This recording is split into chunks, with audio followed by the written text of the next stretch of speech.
The snow doesn't fall here, it attacks. It's a relentless, stinging white fury that blots out the sky and seeps into your bones until you forget what warmth ever felt like. My name is Eleanor, and I am a nurse. But here, in this frozen patch of hell they call Bastogne, I've become something else. A keeper of stories, a witness. This morning, another boy was carried in. Couldn't have been more than 19. His face was the color of the ash in the stove, and the snow clung to his uniform like a second frozen skin.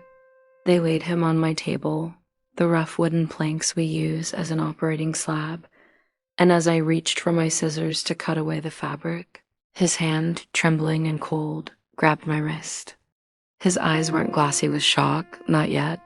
They were clear and full of a terrifying, urgent fire. "Nurse," he whispered, his breath a ghost in the frigid air. "My pocket. There's a letter. If you could dot double quotes." He didn't finish. He didn't have to. I nodded, my throat too tight to speak.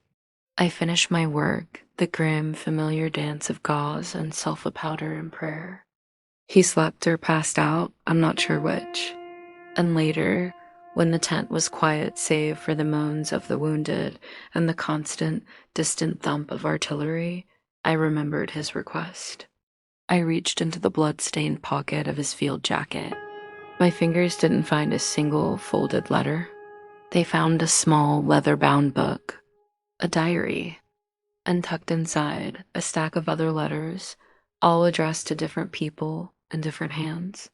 Some were written in pencil, the words smudged by rain or sweat or tears. Some were crisp and clean, as if the writer had taken great care. I didn't read them, not then, but I knew, holding that little bundle of paper, that I was holding more than just words. I was holding the last pieces of men's souls, and I knew right then that I had to start writing my own. Someone had to remember this, not the generals, not the history books, but me. This is my story. These are the words from the snow. December 19th, 1944. I think that's the date. The days blur together out here, one long, cold, gray nightmare. We're a part of the 101st Airborne's makeshift medical support, trapped in this besieged town. They say we're surrounded. The Germans have us in a pocket, and they're squeezing tight. Our field hospital isn't a hospital at all. It's a collection of large canvas tents, huddled in a small patch of fir trees on the outskirts of Bastogne. The ground is frozen solid, and we've laid down planks to keep our feet out of the mud and ice, but it doesn't help much. The cold is a living thing, a thief that steals your breath, your feeling, your hope. I'm from a small town in Indiana, a place where the worst winter storm meant a day off from school and hot cocoa by the fire. I joined the Army Nurse Corps after Pearl Harbor. It felt like the right thing to do. My brother shipped out with the Marines to the Pacific, and I pictured myself in a clean, white uniform, working in a proper hospital, doing my part. No one told me about this. No one told me about the smell. You never forget the smell of a field hospital. It's a thick, heavy cocktail of blood, damp wool, antiseptic, and the faint, sweet odor of gangrene that always seems to be waiting in the wings. And over it all, the constant, acrid smoke from our little pot-bellied stove, a stove we guard more fiercely than our own rations. There are 4 of us nurses here, along with 2 doctors who look older than time itself, their faces etched with a fatigue I can't even fathom. We're assisted by a handful of medics, boys themselves, who run into the fire to drag the wounded back to us. They're the real heroes. They see things I don't even want to know. My world has shrunk to the size of this tent.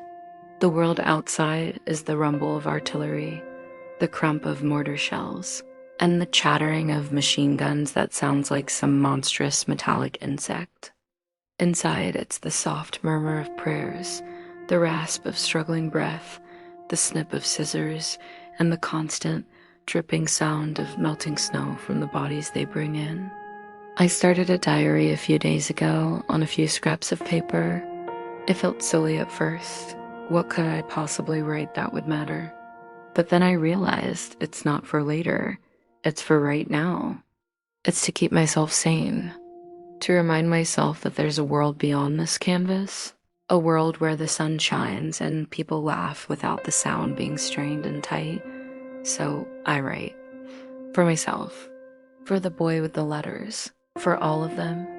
December 20th, the shelling was particularly bad last night. It felt like the earth itself was being torn apart. We had to douse the lanterns and work by the light of a single shielded flashlight, our hands moving by touch and memory. A young medic, they call him Jimmy, held the light for me, his hand shaking so badly the beam danced all over the tent. "Steady, son," Dr. Evans said, his voice calm as a Sunday morning, even as he was elbow deep in a man's abdomen. "Just breathe." The nurse here isn't shaking. I wanted to tell him I was shaking on the inside, that my heart was hammering against my ribs like a trapped bird. But you can't show that. You lock it away deep down and you focus on the task, one wound at a time, one soldier at a time. This morning we lost one, a lieutenant with kind eyes. His wounds weren't even that bad, a piece of shrapnel in his leg. But the cold got him. Hypothermia. He just slipped away, quiet as a whisper. We did everything we could, piling every blanket we had on him, but it wasn't enough. The cold is as much our enemy as the Germans. We're running low on everything. Morphine, plasma, bandages, hope. I finally took a moment to look at the diary I was given. The cover is soft, worn leather. The first page has a name, Private Samuel J. Miller, and underneath, an address in Omaha, Nebraska. I still haven't read it. It feels like a violation. But holding it, I feel a connection to him, to this Samuel Miller. He trusted me with his story. I need to be worthy of that. December 21st, the fog is so thick today you can taste it, a damp metallic taste. It muffles the sounds of the war, making it feel distant, almost unreal. It's a small mercy. We got a small airdrop today. Supplies. The men cheered, a raw, desperate sound, when the parachutes blossomed in the gray sky. It wasn't much. Some ammo, some K-rations, and a few precious boxes of medical supplies. One of the crates broke open on impact, and vials of penicillin shattered on the frozen ground. I wanted to sit down in the mud and cry. Instead, I helped gather what was left. Every single vial is alive. I saw Samuel Miller today. He's awake. His eyes tracked me as I moved between the cots. When I brought him some water, he tried to speak. The book. He croaked. "I have it," I said softly. "It's safe." He nodded, a tiny movement that seemed to exhaust him. "Good," he whispered. "They need to go home." I don't know what he means. The letters? Or the stories inside the diary? I just squeezed his hand. "You focus on getting better. You'll deliver them yourself." He gave me a weak, sad smile that said he knew better. He knows the score. They all do. Later, I helped Brenda, one of the other nurses, change the dressings on a sergeant with a chest wound. His name is Donnelly, and he's from Boston. He has a thick, almost musical accent that seems so out of place here. He was awake, his jaw clenched tight as we worked. To distract him, I asked, "What's the first thing you're going to eat when you get back to Boston, Sergeant?" He didn't even hesitate. Clam chowder. From this little place on the wharf. My pop took me there after my first day of high school. Told me I was a man now. He winced as Brenda applied fresh sulfa powder. The chowder was so hot it burned my tongue, but I didn't care. Tasted like the whole ocean, fresh and clean. He looked at me, his eyes full of a longing so deep it was a physical ache. "You ever been to the ocean, nurse?" "I've seen Lake Michigan," I said, finishing the bandage. "It's pretty big." He managed a faint chuckle. "Ain't the same, sister." "Ain't the same at all? The ocean, it smells like freedom." "You remember that smell for me, okay?" "In case I forget." I nodded, my throat tight again. That's the second time today. I'm making a note of it. Sergeant Donnelly, Boston. Clam chowder, the smell of the ocean. I won't forget. December 22nd, something happened today. Something I'll never forget. The Germans sent a party under a flag of truce. They demanded our surrender, said they would show us the honors of war. I was in the tent, changing a dressing, when we heard the commotion outside. One of the medics stepped in, his eyes wide. The Krauts are here. They want us to give up. My blood ran cold. Surrender? After all this, the boy whose bandage I was fixing, a kid from Texas with a leg full of shrapnel, looked up at me, his face pale. They ain't gonna do it, are they, ma'am? We ain't quitting. I didn't know what to say. We waited, the silence in the tent heavier than any shelling. Then we heard it. Faint but clear, carried on the cold air. It was General McAuliffe's now famous reply. One word. One magnificent, stupid, glorious American word. Nuts. When the medic relayed the message, a sound went through the tent. It started as a low chuckle from the Texan, then spread. It wasn't a loud, boisterous laugh. It was deeper than that. A rumble of pure, unadulterated defiance. Men who could barely sit up grinned. The Texan let out a whoop that probably hurt like hell, but he didn't care. That's telling him. He yelled. In that moment, we weren't cold, hungry, or scared. We were proud. We were the men and women of the 101st, and we were telling the whole German army to go to hell.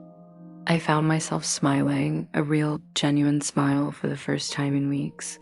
I looked over at Samuel Miller's cot. He was smiling too, a tear tracing a clean path through the grime on his cheek.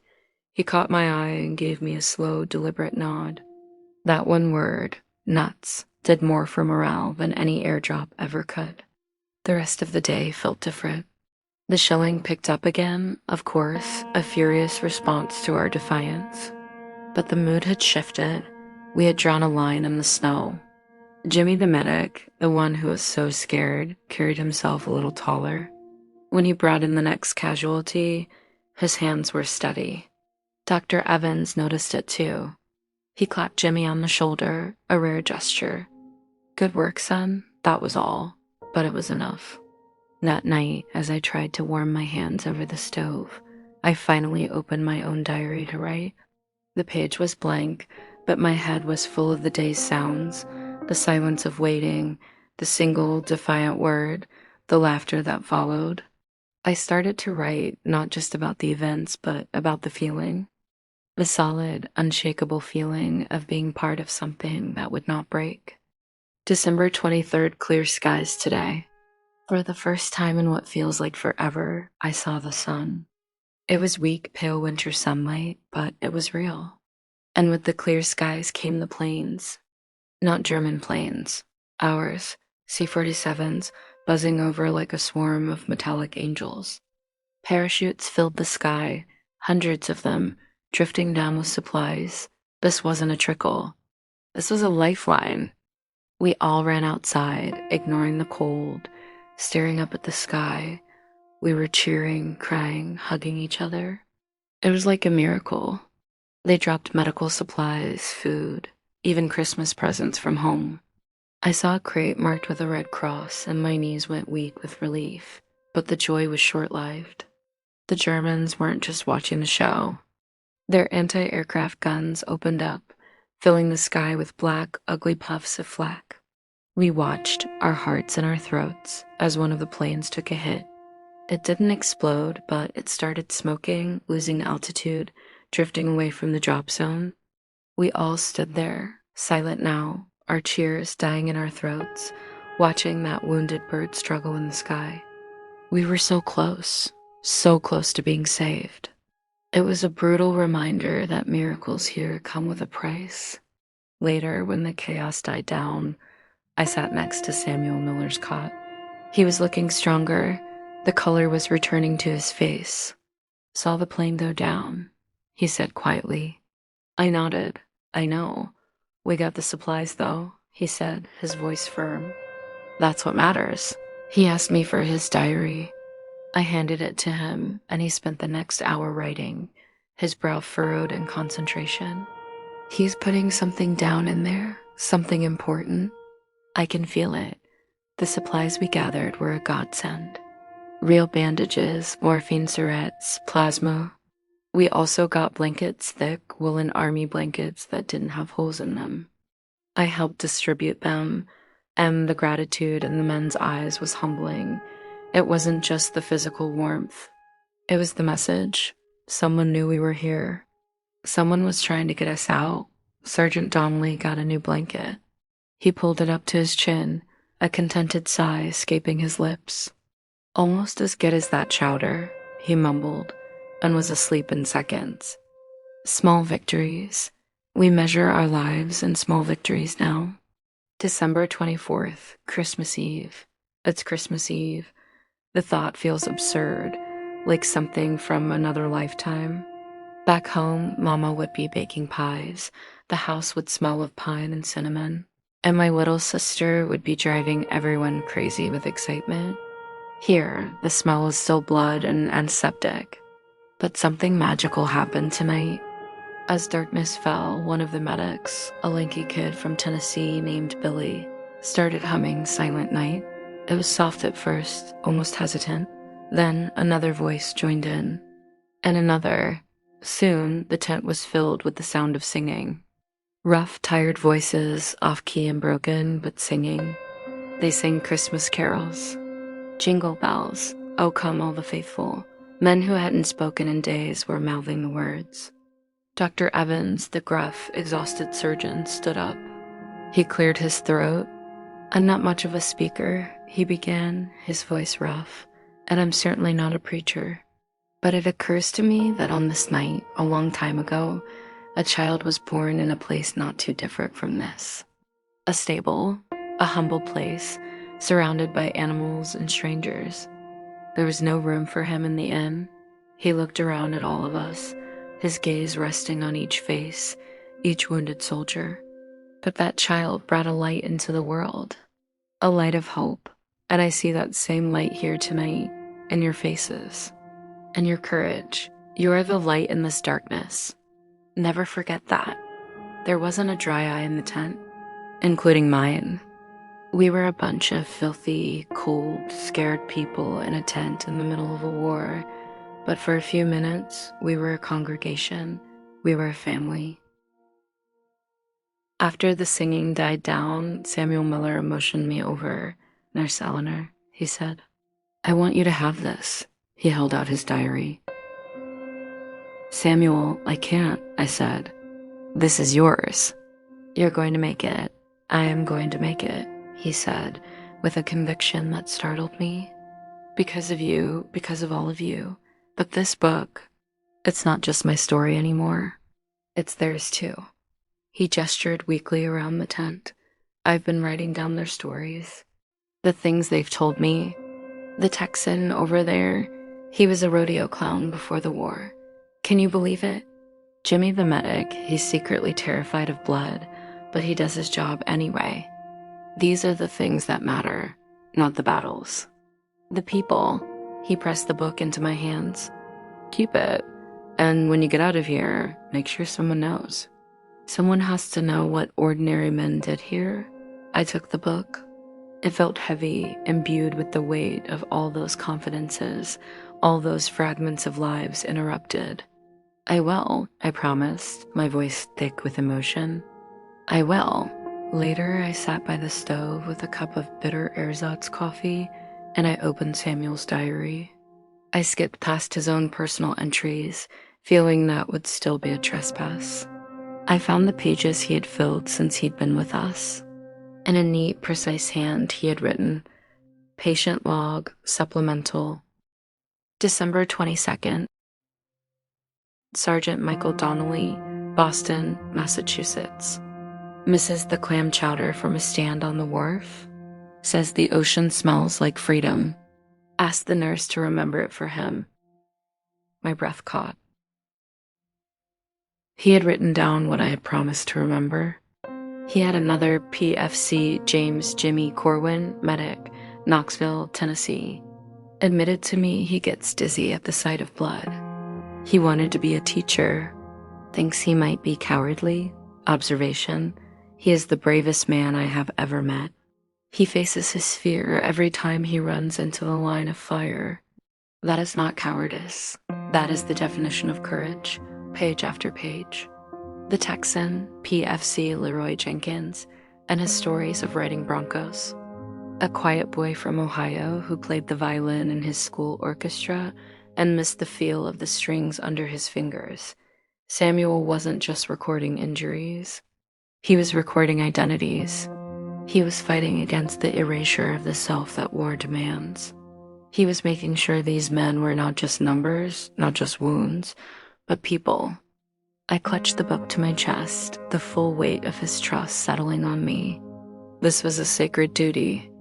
December 25th, Christmas Day. We had a Christmas dinner of sorts. Cold curry rations and a precious bar of chocolate someone had saved, but it felt like a feast. The mood was lighter, resilient. The sun is out again, and the airdrops continue. We might just make it. The tide is turning, I can feel it.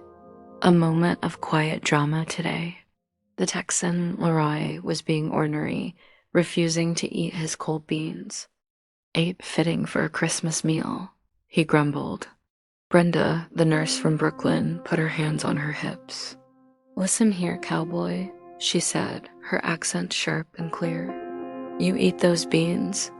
Santa Claus is watching. Leroy looked at her, a slow grin spreading across his face. Well, if Santa says so, he ate the beans, every last one. It was a small, silly exchange, but it was normal. It was human. It was the kind of thing you'd see in a diner back home, not in a surgical tent in a combat zone. These flashes of normalcy are like oxygen. I spent part of the afternoon reading more of Samuel's entries. He had written about me. Nurse Eleanor from Indiana. She has a way of smiling with her eyes, even when her mouth is set in a firm line. She remembers the small things we tell her. She makes you feel like you're still a person, not just a body to be fixed. That might be the greatest medicine of all. I closed the book, my face warm with a strange mix of embarrassment and pride. To be seen in that way, amidst all this chaos, it was a gift. The greatest Christmas gift I could have asked for. The rumble of artillery seems a little more distant tonight, or maybe we're just getting used to it, but I don't think so. I think something has changed. The air feels different. It feels like hope is finally, truly starting to take root. December 26th, the sound was different this morning. Not the familiar crump of German shells, but a deeper, more powerful roar from the west. And then the sound we've been praying for weeks. The distinct sharp crack of American tank guns. A runner burst into the tent, breathless, his face split by a grin so wide it looked like it might hurt. They're here, Patton's boys, the 4th Armored. They've broken through. The cheer that went up shook the very canvas of the tent. Men were crying, laughing, pounding each other on the back. The siege was over. The relief was a physical thing, washing over us like a warm wave, thawing the ice that had settled in our souls. There was a flurry of activity. Orders were shouted. The sound of trucks and tanks grew louder, a beautiful, deafening symphony of salvation. We started preparing the most critical patients for evacuation. There was a new energy, a frantic, joyful haste. I was helping load a soldier onto a stretcher when I saw them. A column of Sherman tanks, dirty and battle-scarred, rolling slowly up the road into our position. Riding on them were the grimy, exhausted, magnificent soldiers of the 4th Armored Division. They looked as tired as we were, but they waved, and they smiled. One of the tank commanders, a sergeant with a face blackened with soot, jumped down and walked over to Dr. Evans.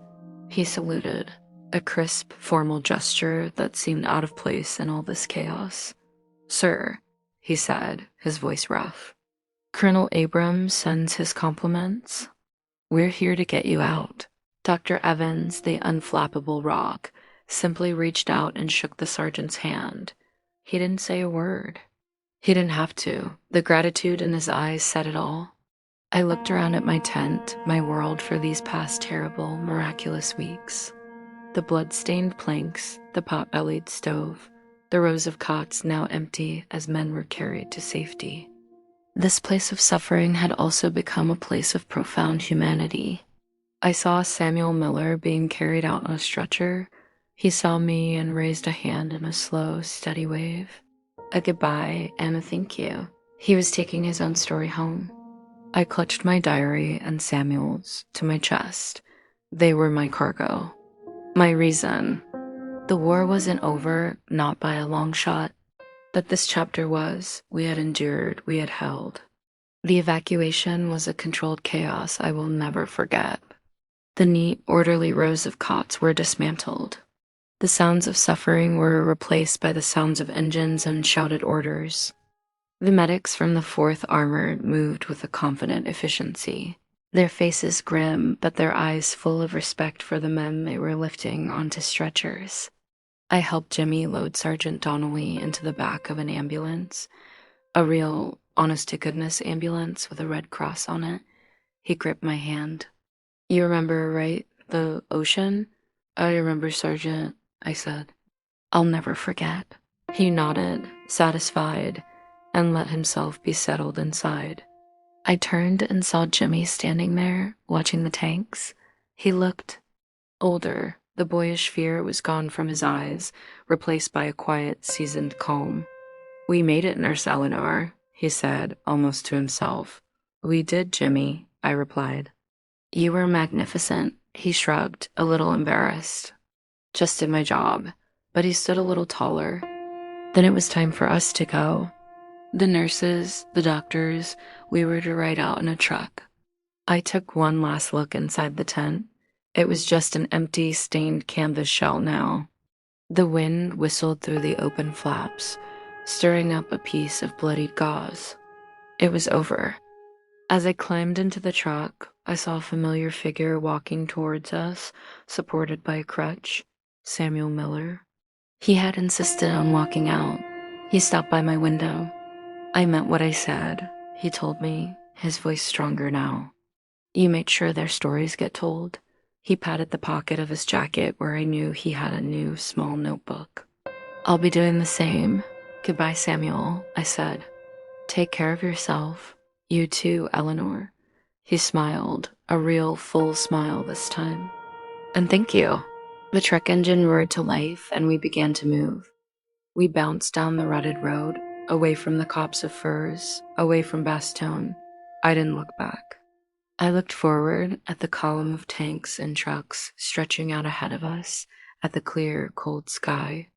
We drove through areas that had seen fierce fighting. Shattered trees, burned out husks of vehicles. The scars of war were everywhere, but they felt different now. They were part of the past. We were moving into the future. The further we drove, the quieter it became. The rumble of the engine was the only sound. No artillery. No mortar. Just the steady, grinding purr of the truck carrying us away from hell. I leaned my head against the cold window frame and closed my eyes. I didn't sleep. I just breathed, in and out. For the first time in weeks, I breathed without the tight coil of fear in my chest. Epilogue, January 30th, 1945. I'm writing this from a proper hospital in Reims, France. It has solid walls, rail beds with clean sheets, and most miraculously, central heating. The silence at night is the most beautiful sound I've ever heard. No artillery. No moans of the wounded. Just silence. They're calling the defense of Bastogne a modern miracle. They're writing about it in the newspapers, talking about it on the radio. They talk about strategy and courage and holding the line, and that's all true. But they don't talk about the small things. They don't talk about the smell of the tent, or the taste of cold rations on Christmas Day, or the sound of men singing carols in the dark. They don't talk about Samuel Miller's diary. I kept my promise. I wrote to his family in Omaha.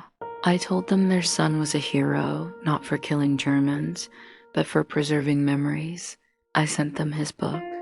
I kept a copy of the pages where he'd written the stories of the others. Those are my responsibility now. I'm being sent back to the States soon. I've done my duty. I have a suitcase full of uniforms, a few medals I don't feel I deserve, and a heart that feels 100 years old. But I also have these diaries, my own and the copies I made of Samuel's. When I get home, I won't talk about the war much. People will want stories of battle and glory, and I won't have any to give them. My war was in a tent. My battles were fought with bandages and hope. My glory was in the quiet courage of ordinary men who did extraordinary things, not for fame or country, but for the man next to them. I will find a quiet place, maybe by a lake, and I will take out these pages. And I will remember the boy from Texas who made us laugh. I will remember Jimmy the medic, facing his fear every single day. I will remember Dr. Evans, whose steady hand saved so many. I will remember Sergeant Donnelly and the ocean. And I will remember Samuel, who understood that the most powerful weapon against oblivion is a story. The snow of Bastogne has melted. The wounds, physical ones at least, are healing. But the memories are etched into me, a part of who I am now. And as I close this final page, I realize this isn't an end, it's a beginning. The beginning of my promise to remember, to be their witness, so that the light we found in that dark, frozen forest, the light of humanity at its most fragile and most resilient, will never ever be extinguished. And so the story ends here.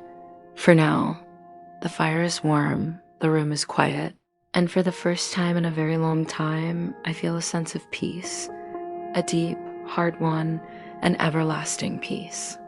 The war goes on, but my part in it, this chapter is closed. I close the leather cover of my diary, the one that saw me through the snow and the fear. I place it carefully in my bag next to Samuel's copies. They are my treasure, not of gold or silver, but of something far more precious. They are the words from the snow, and they are finally going home.